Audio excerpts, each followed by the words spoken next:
have their feet firmly on the ground, because there are always people who specialise in certain areas of percussion playing. It could be gamelan, it could be tabla, it could be steel pan, it could be drum set, it could be vibraphone, you know, it could be a little tin can or something. But the level that they're able to reach is quite extraordinary.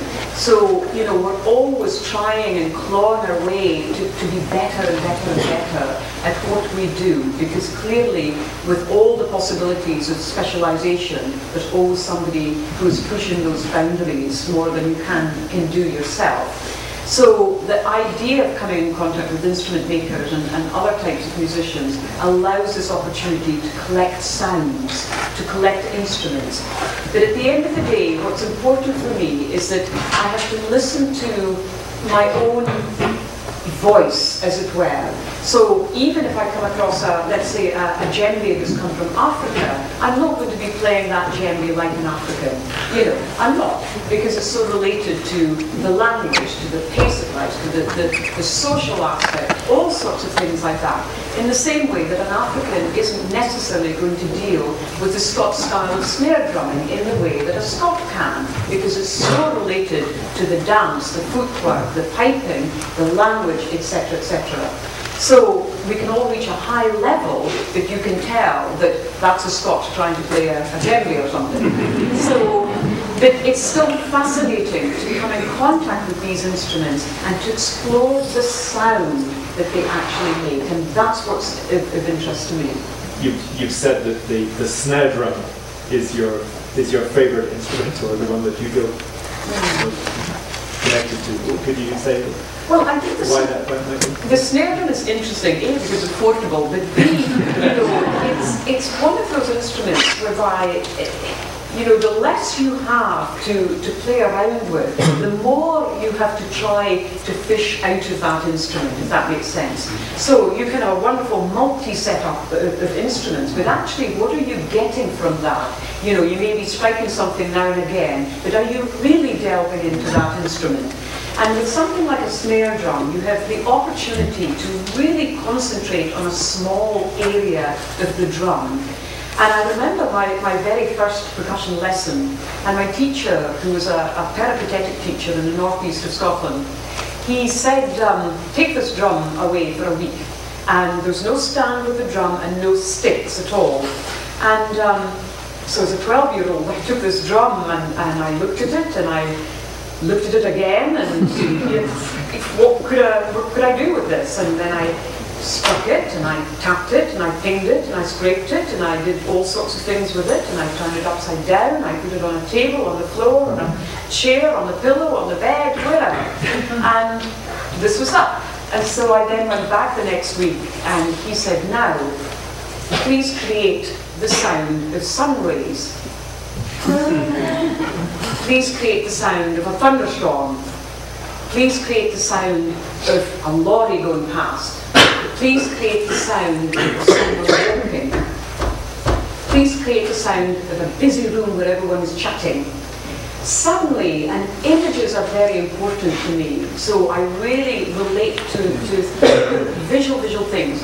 And so suddenly I was having to haul out these tools out of my own imagination through these pictures, as it were, these moods, these images that he was giving to me. And so this then allowed me to treat this drum, you know, in a way that was not about, please hold the sticks like this, please keep your feet apart like this, please have this distance from the drum, you know, please have this angle with your arms. I would have just been like a wooden board. So really, it was important to try to haul my sound and extend my imagination through the instrument. And that's when I realized that really, you are the sound. I am the sound, you are the sound, and so on. Because we're never going to be able to sound like each other, not really, but we all have different experiences, and that's where the uniqueness of interpretation comes. We can translate everything on the page, but to translate something comes from our own experiences, really. And that was a huge learning curve for me, especially for someone dealing 99.9% with new music. Really, that's important. You cannot go into a record store and find 10 versions of a particular piece of music if the score is still wet. You know, you have to depend and you have to have faith in your own ideas, your own interpretation, because no one else is going to feed that to you. They may advise as far as, well, perhaps, you know, this could be a little more, you know, round, or that could be louder, or that's poking out too much, or whatever, whatever. But at the end of the day, that musical message, the musical journey, the musical structure, the arch of that piece has to come from the player. So there's flexibility in thinking that that performance may change, you know, from tonight to tomorrow night is so rewarding, I can't tell you. You know, it really is. And it just makes me believe that, you know, orchestras will always exist, you know, they will always exist. There will always be live performances, despite the fact that the experience of listening to music is becoming more isolated. If I want you to experience something, if I'm, you know, not that I do, but let's imagine you're walking around with your iPods or whatever you stick in your ear and say, oh, listen to this. You've got to take your thingy-bobs out and give them to someone else, you know, in order to experience that. But we're rarely experiencing things together unless the human hand is actually doing it. Do you think that the explosion of the iPod and the popularity of listening to music in this isolated way is a healthy thing, or? Well, there's always a yin and yang to everything, you know, and I think there are good things and there are bad things. We're all listening to a lot more music, actually, and lots of different sorts of music, and that isn't a bad thing at all. And we're listening to high quality music, if that makes sense, as far as how it's being recorded.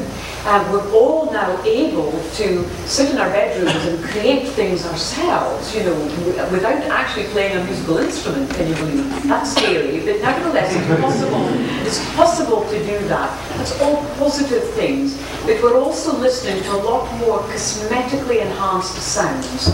So our whole listening world has changed, and it will always change, so that's the way it is. But, you know, the listening environment that we're in is a very different environment than even 10 years ago. Yeah. And so it's trying to get this balance, really. When you see an orchestra or an individual or a string quartet or whatever, a pop group, it doesn't matter. When you see someone create something from the raw hand and see this journey of sound coming out of the system through the tools and reaching out to us, that's a very special thing. You can go to a toy shop now, and the toys are completely different to how they were maybe 20 years ago. You know, you go into a toy shop and suddenly you press something, a button, and you go, and lights and all sorts of things are happening. Whereas before you had to actually find the sound, you had to build something, you had to, you know, really get that body communicating with that object to get something. So it's a different environment, but there are good things and maybe not so good things. I think it's true, and actually it's not just the iPod, it's also, I think, just this year, or perhaps in the last 2 years, it seems that so many students now experience music through YouTube. Yes. Because that seems to be now the way people increasingly are listening to music. So at least they are getting some visual, but it's still not live. It's always linked with the visual aspect. And of course the quality of YouTube still isn't by any means high. So again, it's just getting this balance. You know, we're not going to feed ourselves with McDonald's, you know, 24 hours a day, every single day. So, but now and again, it's quite nice. But really, in the same way that you have to just have a good diet of the sound, really, in order to function. Could you say just a few words about what you're going to be playing tomorrow and which pieces you're playing tomorrow and why you particularly put this program together, this particular program? Okay. Basically, the amount of instruments is very minimal indeed.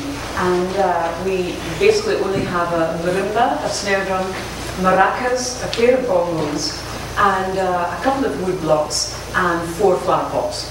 That's it. And so it's what I call a minimal recital.